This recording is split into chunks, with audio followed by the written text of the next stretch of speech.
నమస్తే, welcome to I dream. ఈరోజు మనతో పాటు స్పెషల్ గెస్ట్ ఉన్నారు డాక్టర్ సిఎల్ వెంకట్రావు గారు. ఆయన నేతాజీ సైనిక్ స్కూల్ సలహాదారుగా వ్యవహరిస్తున్నారు. అట్లాగే గతంలో కూడా స్వచ్ఛ ఆంధ్ర మిషన్కి ఎగ్జిక్యూటివ్ వైస్ చైర్మన్గా కూడా ఉన్నారు. సో ఒకసారి మాట్లాడదాం. సైనిక్ స్కూల్ అనగానే చాలామందికి చాలా డౌట్స్ ఉంటాయి కదా. సో అన్ని డౌట్స్ని సార్ క్లారిఫై చేయబోతున్నారు. సార్ నమస్తే. నమస్తే సార్. నేతాజీ సైనిక్ స్కూల్ వినగానే బాగా అనిపించింది సార్. ఏంటి సార్, ఎందుకు ఇది పెట్టాలన్న ఆలోచన ఎందుకు వచ్చింది? ఇది నేతాజీ సైనిక్ స్కూల్ అనే దానికి ఒక దాత, ఆయన దాత అనే కంటే కూడా మహాదాత అనాలి. ఈ రోజుల్లో ఒక 10,000 ఇమ్మంటేనే ఎంతో బాధపడిపోతారు. కోట్లాది ఆస్తున్నా 10,000 ఇమ్మంటే బాధపడతారు. కరెక్ట్. సిబిఆర్ ప్రసాద్ అనే వ్యక్తి, ఆయన ఒక గ్రామంలో జన్మించి సాధారణ కుటుంబం నుంచి ఆయన ఎయిర్ ఫోర్స్కి వెళ్ళాడు. ఎయిర్ ఫోర్స్ నుంచి తిరిగి వచ్చిన తర్వాత ఆయన మళ్ళీ తన జీవితాన్ని ప్రారంభించి తొలి దశలో కోళ్ళ పరిశ్రమ, తర్వాత బిల్డర్గా, ఆ విధంగా ఆయన సంపాదించిన ఆస్తిని ఏ సమాజం అయితే తనకిచ్చిందో ఆ సమాజానికి మళ్ళీ వెనక్కి తిరగవాలి అనే సంకల్పంతో సిబిఆర్ ప్రసాద్ విజయవాడలో ఆయన 8 ఎకరాల భూమి, 1,00,000 అడుగుల నిర్మాణంతో ఉండే బిల్డింగు, ఇప్పుడు మార్కెట్ వాల్యూ చూస్తే సుమారు 30 కోట్ల రూపాయలు ఉంటుంది. అమరావతి రాజధాని పూర్తయితే దాని విలువ 100 కోట్లు ఉంటుంది. ఆయనకు ఆలోచన వచ్చింది, విద్యాభారతి వీళ్ళైతే చక్కగా చేయగలరు అని చెప్పి వారికి దానంగా 30 కోట్ల ఆస్తిని రాసి ఇవ్వటం జరిగింది. అయితే ఆయన చాలా సిబిఎస్ఈ స్కూళ్ళు ఉన్నాయి, ఆ స్కూళ్ళు ఉన్నాయి, కార్పొరేట్ స్కూళ్ళు ఉన్నాయి, ఇంటర్నేషనల్ స్కూళ్ళు ఉన్నాయి. కాదు, బాధ్యతాయుతమైన దేశభక్తి కలిగిన పౌరులను తీర్చిదిద్దాలి. చదువు అంటే క్లాసు రూములో రుబ్బటం కాదు, పొద్దునుంచి రాత్రి దాకా చదువే కాదు. మనోవికాసం, దేహదారుఢ్యం, ఒక బాధ్యత కలిగిన, విలువలు కలిగిన విద్యార్థుల్ని తయారు చేయాలనే సంకల్పంతో ఆయన నేతాజీ పేరిట పెడదాం, నా పేరు వద్దని చెప్పాడు. ఆ విధంగా నేతాజీ సైనిక్ స్కూల్. నేతాజీ అంటే మనకు భారతదేశంలో స్వాతంత్ర్యానికి ఆయన చేసిన సేవలు వెలకట్టలేనివి. ఆయన దానం చేశాడు.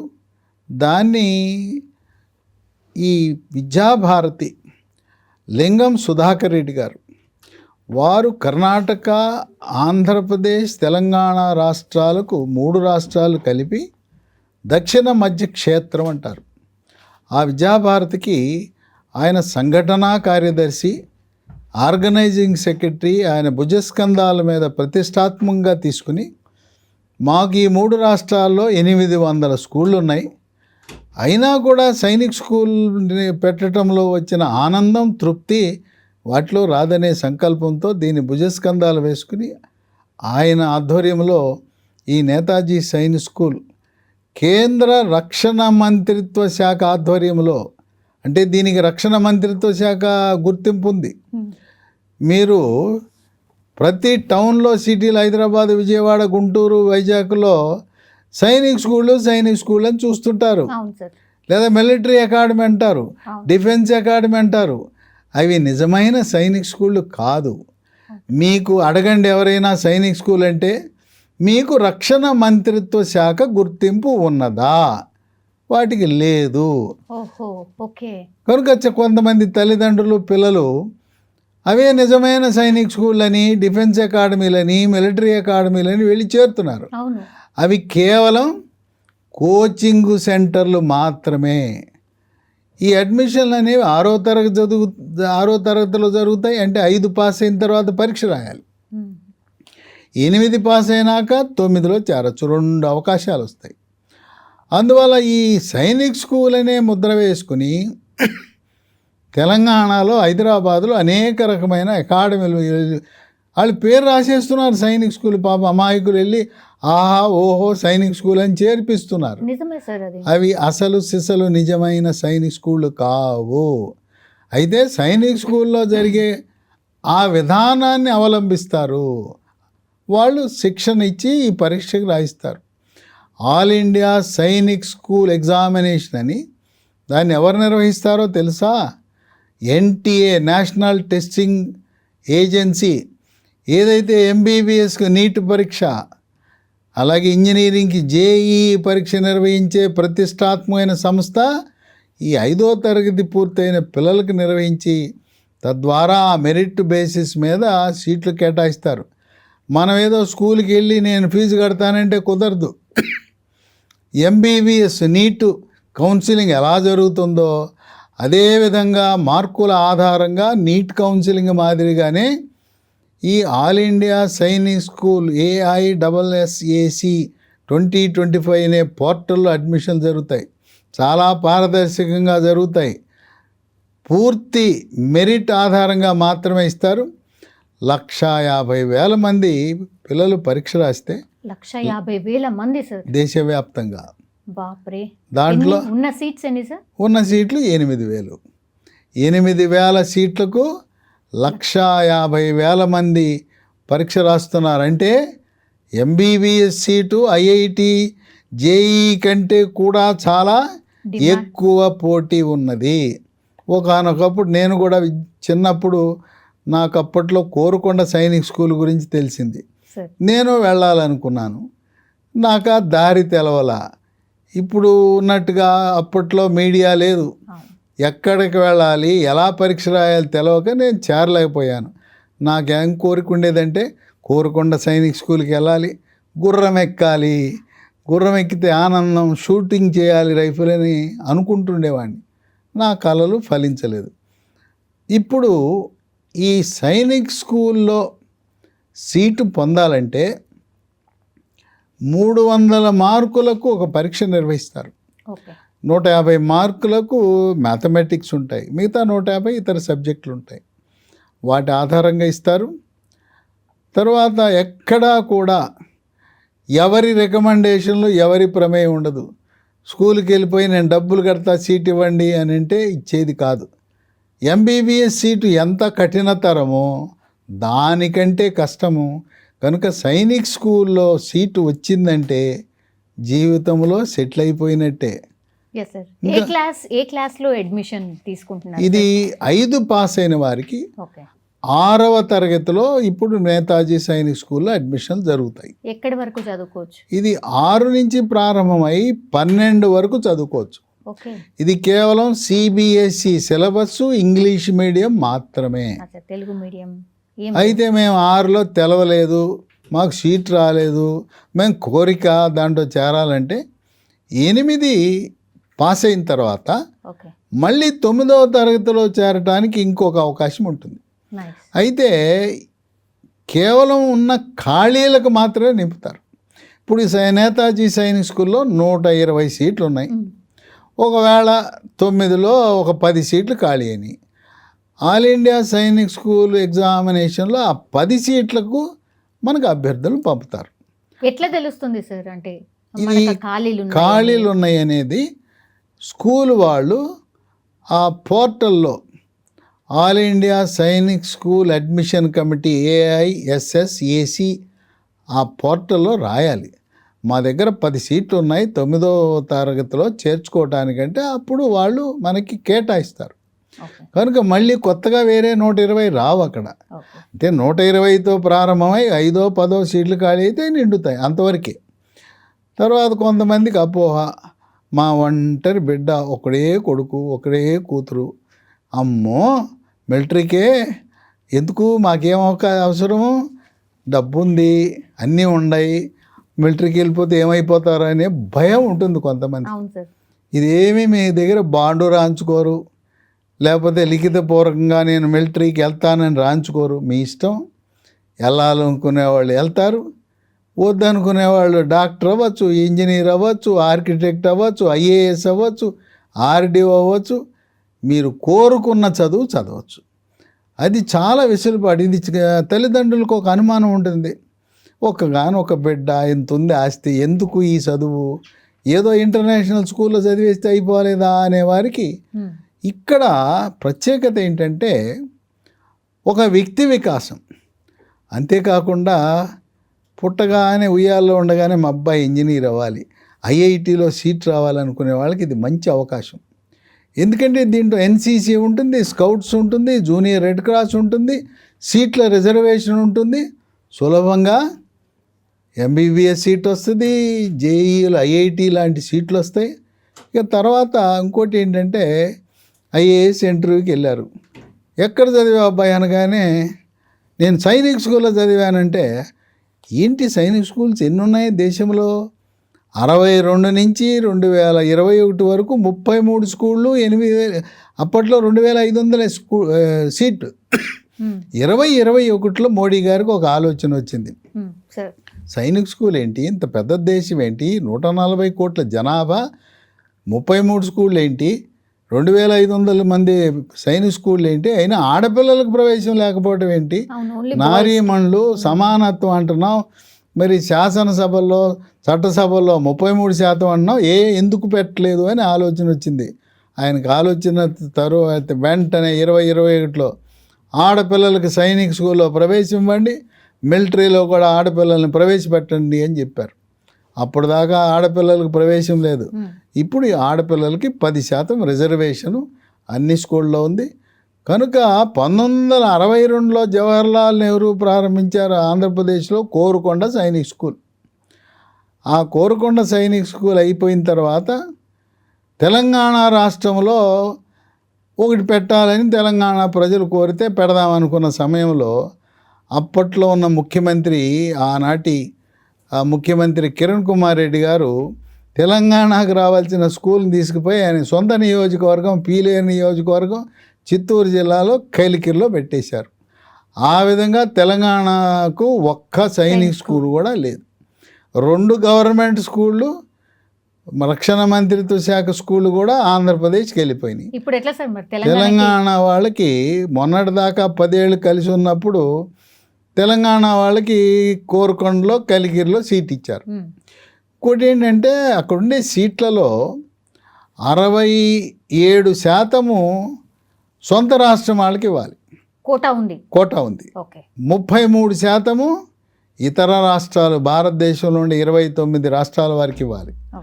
మొన్నటిదాకా కలిసి ఉన్నాం, 10 సంవత్సరాలు అయిపోయింది. ఇప్పుడు అంటున్నారు వాళ్ళు కోరుకొండ కలిగిరి వాళ్ళు తెలంగాణ ఆంధ్ర విడిపోయింది, ఎవరి దారి వాళ్ళదే, కనుక మా సీట్లు సొంత రాష్ట్రం అంటే ఆంధ్రప్రదేశ్ తెలంగాణ వాళ్ళకి ఇవ్వమంటున్నారు.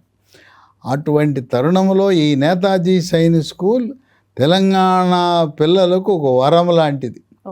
అవి కాకపోతే దీంట్లో అడ్మిషన్లు తెలంగాణ పిల్లలు పొందటానికి ఒక బంగారు సువర్ణ అవకాశం. ఇప్పుడు 120 సీట్లు ఉన్నాయి. 120లో 80 సీట్లు తెలుగు రాష్ట్రాల వారికే. తెలంగాణ వాళ్ళు, ఆంధ్ర వాళ్ళు ఎట్టగో కోరుకొండ కలికిరిలో స్థానిక కోటా కింద తెచ్చుకుంటారు. తెలంగాణ వాళ్ళకి ఇది కలిసి వచ్చే అంశం. ఒక 40 సీట్లు మాత్రం ఇతర రాష్ట్రాల వారికి ఇవ్వాలి. ఇతర రాష్ట్రాలు 29 రాష్ట్రాలు వాడు ఎవరైనా రాకపోతే ఆ సీట్లు కూడా మళ్ళీ మనకే. ఆ విధంగా నేతాజీ సైనిక్ స్కూల్ ఆంధ్రప్రదేశ్ రాష్ట్ర పిల్లలకే కాక అత్యధిక లాభం ఎవరికంటే తెలంగాణ పిల్లలకి బాగా ఉపయోగపడే పరిస్థితి ఉన్నది. నెక్స్ట్ ఇప్పుడు తెలంగాణకి ఎప్పుడు రావచ్చు సార్? తెలంగాణలో లేదు అంటున్నారు. మరి అక్కడ పెట్టారు కదా, మాకు ఎప్పుడు పెడతారు విద్యాభారతి వాళ్ళని అడుగుతున్నారు. అడుగుతుంటే లింగం సుధాకర్ రెడ్డి గారు విద్యాభారతి తరపున మాకు జహీరాబాద్ దగ్గర ఒక దాత 17 ఎకరాల భూమి ఇచ్చాడు, దీనికి కావాల్సింది 8 ఎకరాలే. కొంతమంది పెద్ద మనస్సుతో భవనాల నిర్మాణం చేసి ఇస్తున్నారు. ఎందుకంటే ఇది వ్యాపారం కాదు, ఇది సమాజ పోషితం అంటారు. పెద్దలు పెద్ద మనసుతో భూమి ఇచ్చిన, భవనాల నిర్మాణం చేసినా, విరాళాలు ఇచ్చినా ఆ డబ్బుతో లాభాపేక్ష లేకుండా నిర్వహించే సంస్థ విద్యాభారతి. కనుక విద్యాభారతి మరొక స్కూలు తెలంగాణలో జహీరాబాద్ సమీపంలో జాతీయ రహదారిని ఆనుకొని వచ్చే విద్యా సంవత్సరంలో పెట్టాలనే ప్రణాళిక విద్యాభారతి వాళ్ళు ఆలోచిస్తున్నారు. ఇక్కడ విశేషం ఏంటంటే సైనిక్ స్కూల్లో మనం కొంతమంది 5 లక్షలు 7 లక్షలు కట్టి ఫీజులు సంవత్సరానికి చదివిస్తున్నారు ధనిక వర్గాల పిల్లలు. ఇంకోటి ఏదో ఐబీ కోర్స్ అంట, సిబిఎస్ఈ కాకుండా ఐబీ కోర్స్ అంటున్నారు. అసలు అక్కడ లేనటువంటి విద్య. ఇది కంపల్సరీగా హాస్టల్లో మాత్రమే ఉండాలి, డే స్కాలర్ లేదు. దీంట్లో ఏంటంటే పొద్దున్న 6ంటికి నిద్ర లేపి పాలిచ్చి పీటీకి ఫిజికల్ ట్రైనింగ్ తీసుకువెళ్ళి ఒక అరగంట అయిన తర్వాత టిఫిన్ పెట్టి మళ్ళీ సాయంత్రం అయ్యేసరికి ఆటలు ఆడించటం తప్పనిసరి. అక్కడితో సరిపోలా, మనం ఎప్పుడో మర్చిపోయారు సంగీతము, ఆర్టు, క్రాఫ్ట్ అనేది నామకే వాస్తే ఉన్నాయి, అవును సార్. వాటిని కూడా ప్రవేశపెట్టడం. తర్వాత ఈ సిబిఆర్ గారు ఎవరైతే దాత ఉన్నారో ఇక్కడ చదివే పిల్లల్ని జాతీయ స్థాయిలో అక్కడ గుర్తించిన క్రీడలు ఏంటంటే విలువిద్యలో చాలా సులభంగా జాతీయ స్థాయిలో మెడల్స్ కొట్టచ్చు. అట్లాగే రైఫిల్ షూటింగ్ ఎవరికి అసలు పర్మిషన్ ఎవరు ఇస్తారు? పోలీసు వాళ్ళు ఇవ్వరు. అవును. ఎన్సిసి ఉంది కనుక రైఫిల్ షూటింగ్లో, విలువిద్యలో, అలాగే మనకు 400 మీటర్ల ట్రాక్ ఈవెంట్స్లో కూడా జాతీయ స్థాయిలో పిల్లలు మెడల్స్ సాధించే విధంగా ఆ మెడల్స్, ఆ క్రీడల్లో వచ్చిన ప్రతిభతో వీళ్ళకి సీట్లు వాళ్ళ సొంతం అవుతాయి. ఎక్కడైనా ఇంటర్వ్యూకి వెళ్తే, అది గవర్నమెంట్ ఇంటర్వ్యూనా, ఐఏఎస్ ఇంటర్వ్యూనా, ఏ ఇంటర్వ్యూకి వెళ్ళినా నేను సైనిక్ స్కూల్ విద్యార్థిని అనగానే ఓపెనింగ్ బ్యాలెన్స్ ఈ కుర్రవాడికి ఇవ్వాలి. మనం ఏంటి అడిగేది? వాళ్ళు 6వ తరగతి నుంచి 12 వరకు ఒక బాధ్యతాయుతమైన పౌరుడిగా నీతి, నిజాయితీ, పారదర్శకతతో శిక్షణ ఇచ్చారు కనుక ఇతన్ని మనం ఇవ్వాలి ఉద్యోగం అని. బహుళ జాతి సంస్థలు ఉన్నాయి, వాళ్ళు సైనిక్ స్కూలు నుంచి వచ్చిన వారిని ముందు పిలిచి వాళ్ళు లేనప్పుడు మాత్రమే ఇతరులకు అవకాశం కల్పిస్తారు. కనుక అరుదైన అవకాశం. సైనిక్ స్కూల్లో సీటు వచ్చిందంటే జీవితంలో 6వ తరగతిలోనే స్థిరపడినట్టే. ఎట్లా అప్లికేషన్ ఎట్లా చేసుకోవాలి సార్? ఫీజు ఎట్లా? ఎందుకంటే బీద పిల్లల్ని ప్రోత్సహించడానికి అని అంటున్నారు సార్. ప్రతి సంవత్సరము సార్ జనవరి 1వ ఆదివారం నాడు all India Sainik school examination జరుగుతుంది. ఓకే. ఇప్పుడు ఈ సంవత్సరం జరిగిన వాళ్ళు ఇప్పుడు సెప్టెంబర్ నెలలో సెప్టెంబర్ 23వ తారీఖున అక్కడ ఎన్ని ఖాళీలు ఉన్నాయని పోర్టల్లో AISSAC 2025 పోర్టల్లో వస్తుంది. ఓకే. 23 ఖాళీలు వచ్చినాయి. 24, 25 తేదీలలో ఈ దేశంలో ఉండే 33 గవర్నమెంట్ డిఫెన్స్ అంటే రక్షణ మంత్రిత్వ శాఖ స్కూళ్ళు, ప్రైవేట్లో ఉన్న 46 స్కూళ్ళలో ప్రాధాన్యత క్రమం పెట్టుకునే అవకాశం ఉంది. 24, 25. ఇక 26 నుంచి 30 వరకు ఒకే ఒక సింగిల్ చాయిస్ పెట్టమంటారు. మీరు సింగిల్ చాయిస్ కింద నేతాజీ సైనిక్ స్కూల్ పెడితే సీటు గ్యారంటీ. ఎందుకంటే 120 సీట్లు ఖాళీగా ఉన్నాయి కనుక ఆంధ్ర ప్రాంతమైనా తెలంగాణ ప్రాంతమైనా మీరు చాయిస్ ఫిల్లింగ్ అంటారు. ఆ ప్రాధాన్యత క్రమంలో పెట్టుకునే స్కూళ్ళలో నంబర్ 1 సైనిక్ స్కూల్ నేతాజీ సైనిక్ స్కూల్గా పెట్టాలి. తరువాత సింగిల్ ఆప్షన్ పెట్టండి, ఒకటే కోరుకోండి అంటే ఆ ఒకటే కోరుకునేది నేతాజీ సైనిక్ స్కూల్లో కోరుకుంటే 1వ తారీఖుకి మనకి జాబితా వెయిటింగ్ లిస్ట్ తెలుస్తుంది. 4న మెరిట్ జాబితా వస్తుంది. అడ్మిషన్లు 11 నుంచి 18 వరకు పూర్తయిపోతాయి. కనుక ఫీజ్ స్ట్రక్చర్ ఎలా? ఫీజు అనేది 1,50,000గా నిర్ణయించారు. 2 విడతలుగా కట్టచ్చు. ఇంకోటి ఏంటంటే విద్యాభారతి లాభాపేక్ష లేని సమాజ పోషితము దాతల విరాళాలతో నిర్వహించబడే సంస్థ. దీనికి రాజ్యసభ సభ్యులు, లోక్సభ సభ్యులు విరాళాలు ఇస్తారు వాళ్ళ నిధుల నుంచి. ఇప్పటికే రాజ్యసభ సభ్యుడు మరి ఆర్ కృష్ణయ్య గారు 50 లక్షలు, అలాగే రాజ్యసభ సభ్యుడు విజయేంద్ర ప్రసాద్ ప్రముఖ సినీ రచయిత, R, బాహుబలి, ఆయన ఒక 50 లక్షలు ఇచ్చారు. ఇవే కాక కంపెనీలు, కేంద్ర ప్రభుత్వ రంగంలో ఉండే కంపెనీలు, మచిలీపట్నంలో, ఇది జిల్లా ఉమ్మడి కృష్ణా జిల్లాకు చెందినది విజయవాడ, అక్కడ మచిలీపట్నంలో ఉండే రక్షణ మంత్రిత్వ శాఖ ఆధ్వర్యంలో ఉండే భారత్ ఎలక్ట్రానిక్స్ లిమిటెడ్ బెల్, వాళ్ళు ఒక 75 లక్షలు ఓ బెంచీలు, ల్యాబొరేటరీలు కావాల్సిన వసతులు, ఓకే తర్వాత ప్రతి క్లాస్ రూమ్లో ఇంటరాక్టివ్ డిస్ప్లే బోర్డ్ అంతా కూడా ఆధునిక సాంకేతిక పరిజ్ఞానం అవన్నీ కూడా వాళ్ళు సమకూర్చడం అనేది ఒక విశేషం. వారితో పాటు స్టేట్ బ్యాంక్ ఆఫ్ ఇండియా వారు ఒక 50 లక్షల రూపాయలతో సహకారం. ఇంకో విశేషం ఏంటంటే ఐసిఐసిఐ బ్యాంకు సంబంధించిన ఐసిఐసిఐ ఫౌండేషన్ వారు ఈ స్కూల్లో 10 కోట్లు వెచ్చించి 5 సంవత్సరాల కాల వ్యవధిలో ఒలింపిక్ స్థాయిలో ఓహ్ అన్నీ కూడా ఆటలు నిర్వహించడం, ముఖ్యంగా 400 మీటర్ల ట్రాక్కే వాళ్ళు 9 కోట్లు ఖర్చు పెట్టబోతున్నారు. అంటే ఒలింపిక్ ప్రమాణాలతో నిర్మాణం చేయాలనే సంకల్పం వాళ్ళు ఈ స్కూల్ని, సైనిక్ స్కూల్ని ఎంపిక చేసుకోవడం అనేది విశేషం. అందువల్ల ఈ Sainik school, Netaji Sainik school admission లభించిందంటే ఇంకా జీవితంలో మనం స్థిరపడినట్టే, ఇంకెటువంటి అనుమానం ఉండదు. అసలు స్కూళ్ళు, జవహర్ నవోదయ స్కూళ్ళు, కేంద్రీయ విద్యాలయాలు, సిబిఎస్ఈ స్కూళ్ళు, ఇంటర్నేషనల్ స్కూళ్ళు కుప్పలు తెప్పలుగా ఉన్నాయి.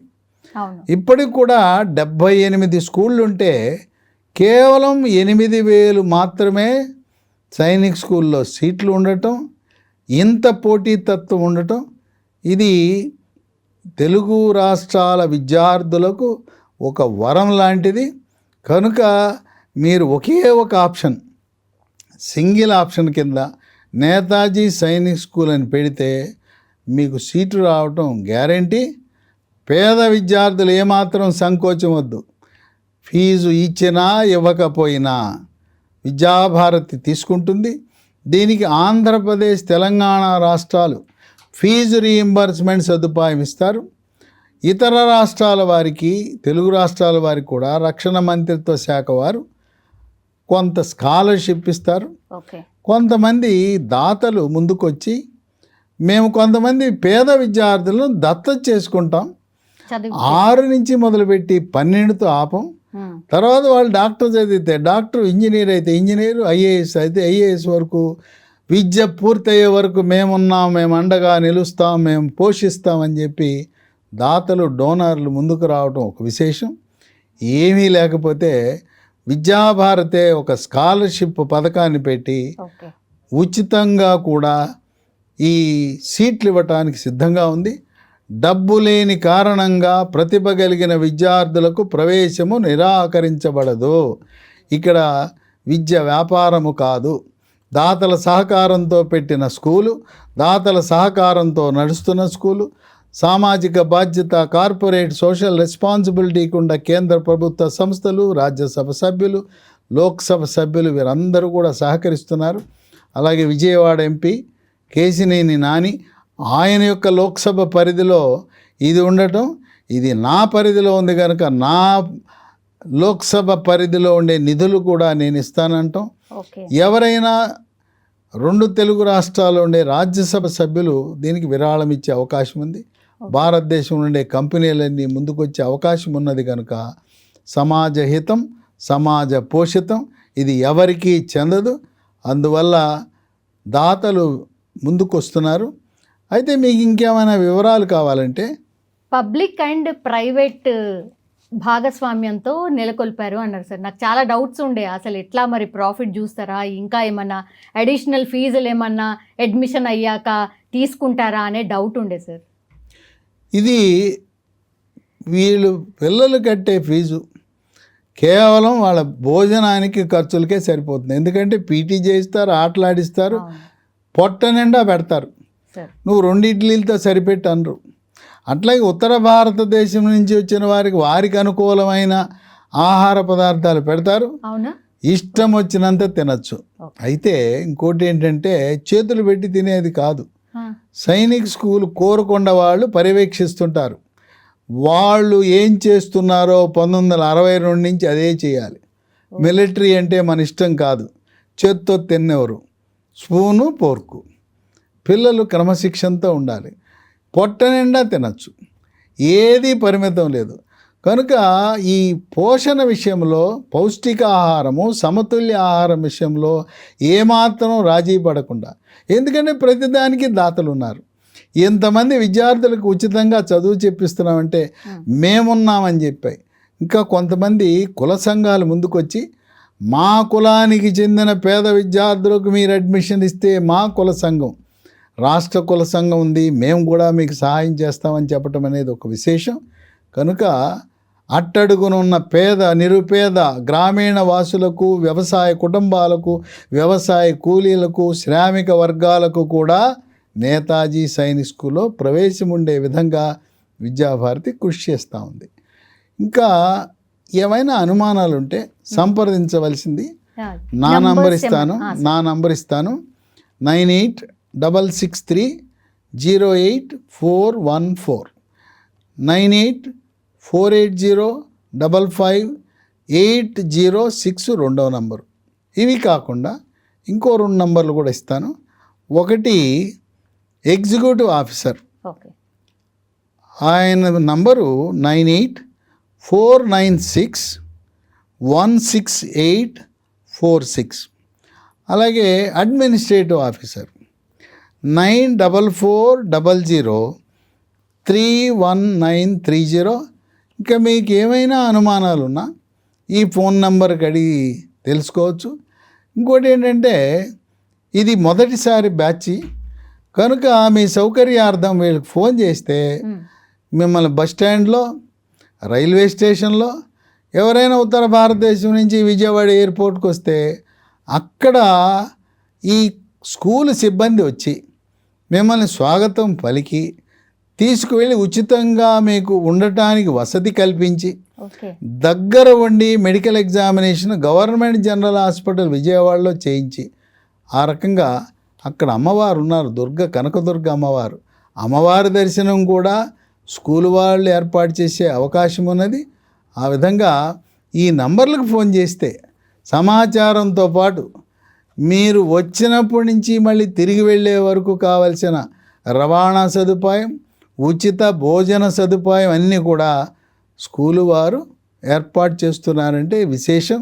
నభూతో నభవిష్యత్ అనే విధంగా ఈ నేతాజీ సైనిక్ స్కూల్ విద్యాభారతి వారు ఏ రకమైన లాభాపేక్ష లేకుండా ఇతరులకు మార్గదర్శకంగా ఉండే విధంగా నిర్వహించాలని ఆ సంకల్పంతో దీనికి దక్షిణ మధ్య క్షేత్ర సంఘటనా కార్యదర్శి, ఆర్గనైజింగ్ సెక్రటరీ, ఈ స్కూలుకు కూడా ఆర్గనైజింగ్ సెక్రటరీగా ఉన్న లింగం సుధాకర్ రెడ్డి గారి నేతృత్వంలో ఆయన మొత్తం దీని భుజస్కంధాలపై వేసుకుని నిర్వహిస్తున్నారు.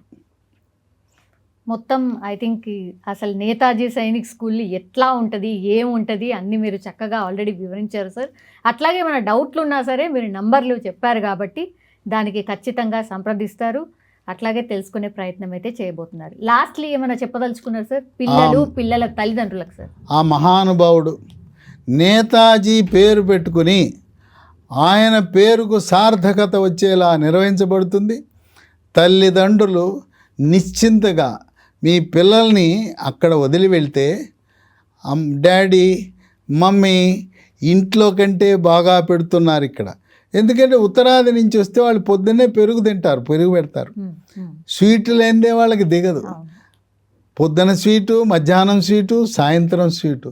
ఒకటేంటి, ఏది కోరితే అది మమ్మీ డాడీ పెట్టలేని విధంగా అక్కడ పౌష్టికాహారము, సమతుల్య ఆహారం ఎవరు కోరితే. ఉత్తరాది మెస్సు వేరు, అట్లాగే మన ఆంధ్ర కావాల్సిన మన ఆహార పద్ధతుల ప్రకారం నిర్వహించబడుతుంది. కనుక తల్లిదండ్రులు పిల్లల్ని ఆ గుర్రం ఎక్కి ఓ ఫోటో తీసుకుని పంపిస్తే గుర్రాన్ని అందంగా తీర్చిదిద్ది మీ పిల్లవాడికి యూనిఫామ్ వేసి ఆ ఫోటో మీ బంధువులకు, ముఖ్యంగా తాత అమ్మమ్మలు ఎంత మురిసిపోతారో. నా మనవడు ఆహా ఎట్లున్నాడు, టీవీగా ఉన్నాడు, రాజాలా ఉన్నాడని ఆనందిస్తారు. ఇంకా అంతకంటే ఏం కావాలి? ఒక గుర్రం మీద కూర్చోబెట్టి ఫోటో తీసి పంపిస్తే మొత్తం మీ మనవడా, మీ కొడుక, మీ గ్రూపుల్లో వెలిగిపోతుంటాడు. అంతకంటే ఆనందం ఏం కావాలి? తల్లిదండ్రులకు, ఆ వృద్ధాప్యంలో ఉన్న అమ్మమ్మలు, నాయనమ్మలు, తాతలకు కావాల్సిన ఆనందం అదే కదా. అవును sir. Yes sir. Thank you sir, thank you so much. Netaji Sainik school ఎంత అందంగా ఉండబోతోంది. అట్లాగే అందులో అడ్మిషన్ అయితే చాలు మీరు చెప్పినట్టుగా ఇంకా జీవితంలో సెటిల్ అయిపోయినట్టు. అంటే నిజంగానే మీరు చెప్పిన వివరాలు చూస్తే మాత్రం అదే అనిపిస్తోంది sir. Thank you sir, thank you so much.